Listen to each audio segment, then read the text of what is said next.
Hey everybody, welcome back to the channel. My name is Luca, and in today's episode we're going to be continuing my truck topper build, so the camper. If you do not know, so if you have not seen any of my previous videos, any of my shorts, you know absolutely nothing about me, which most likely is the case. I bought a truck topper, or a canopy or a shell, whatever you want to call it, off Facebook Marketplace for only $200. And I've been spending the past few weeks completely fixing it up, resealing it, and building it into my dream camper, which I'm gonna take camping all across Alberta this summer.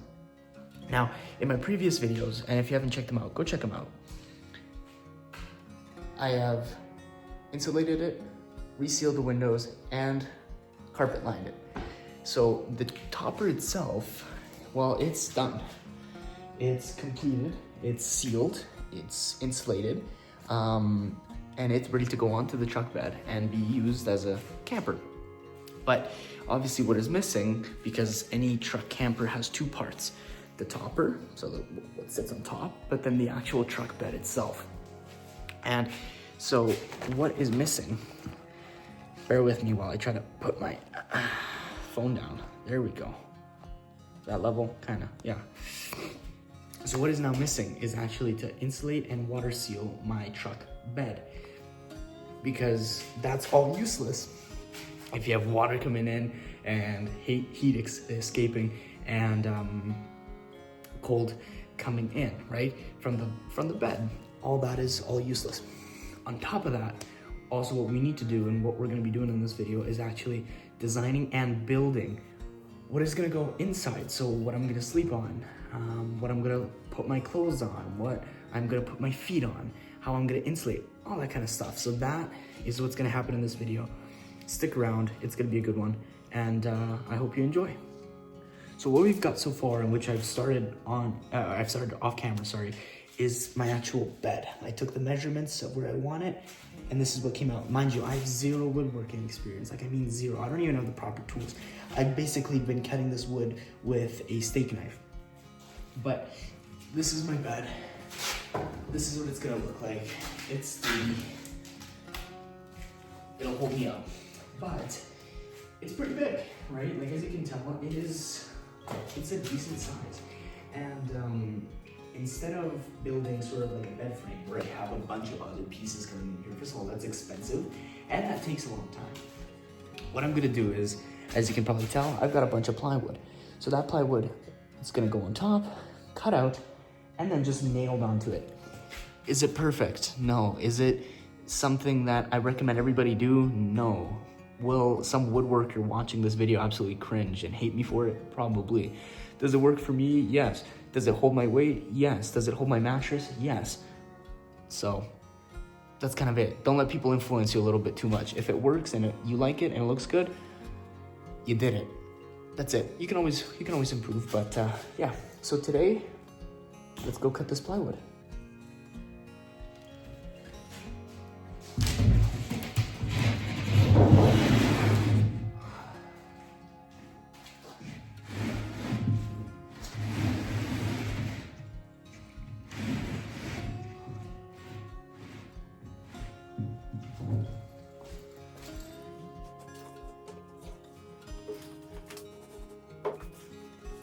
Okay, so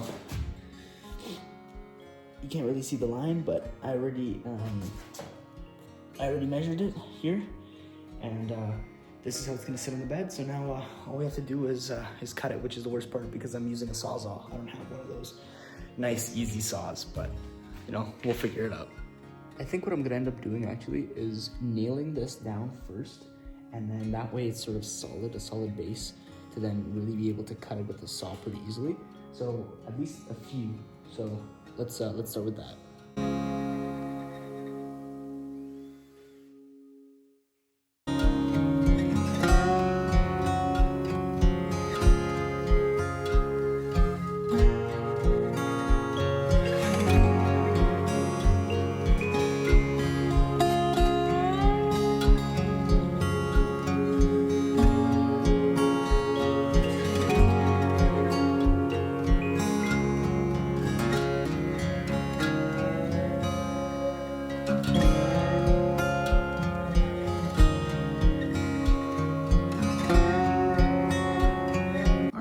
it's actually fastened, and the plywood is now part of my bed. So now let's get this line.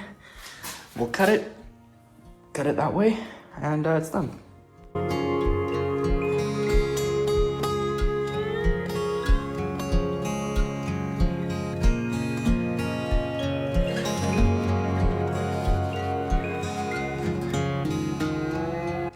Yeah, it turns out a sawzall just like this with a wooden or blade made for wood actually works quite amazing. It cuts through it like butter. Would like a rotating saw be much better and easier? Of course, but can you do it with this? This is like some Mastercraft thing. I think I got it off Facebook Marketplace for $15. Works great, basically new. It's perfect. What I'm trying to say is don't let people convince you that you need to have God knows what kind of tools and professional tools to be able to do a job like this. You really don't. You could absolutely do this with a handsaw. Would it take you a lot longer and would it be a lot harder? Sure, but can you do it? Of course. Anyways, back to the cut.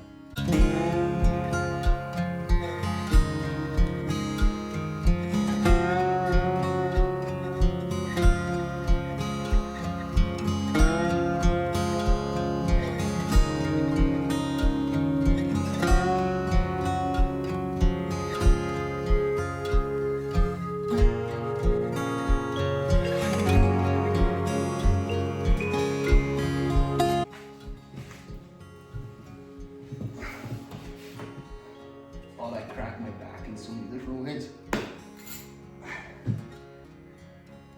She works. So now that the bed itself is actually complete, like the structure is done, I'm just gonna kind of clean up the edges a little bit, maybe do some cuts, maybe kind of like curve it a little bit. I don't know, kind of make it a little pretty, sand it down a little bit, and then look how much carpet we have left over. What I'm gonna do with that is I'm gonna use as much of it as possible to at least, definitely I wanna cover the actual like top of it. And we'll see if we'll cover the legs and stuff too, but it's gonna be nice and black. It's gonna match with that. It's gonna look so much nicer. And I don't know, and it's also gonna protect, if I use a inflatable mattress on this, it's gonna protect it from the wood and it's not gonna get like punctured or whatever, because that would suck as well. Anyways, let's start with that.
2 hours later.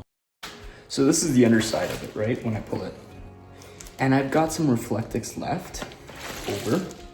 And I want to just throw it out. I can't think of any other thing I need to use it for. So what I'm thinking of doing actually is laying it kind of on the underside here. You won't be able to see it. And what that'll do, maybe, or maybe it doesn't do nothing, but may heat up, keep me a little bit warmer and insulate the actual part of the wood where my body touches.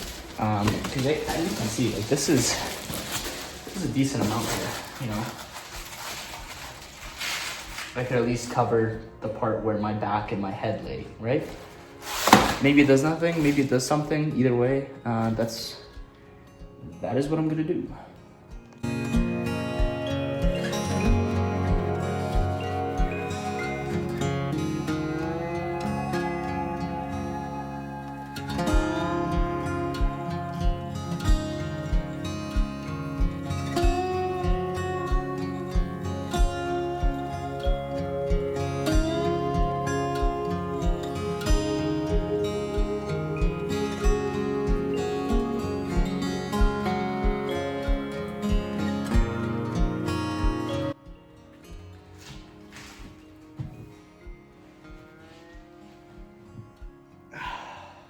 It's done.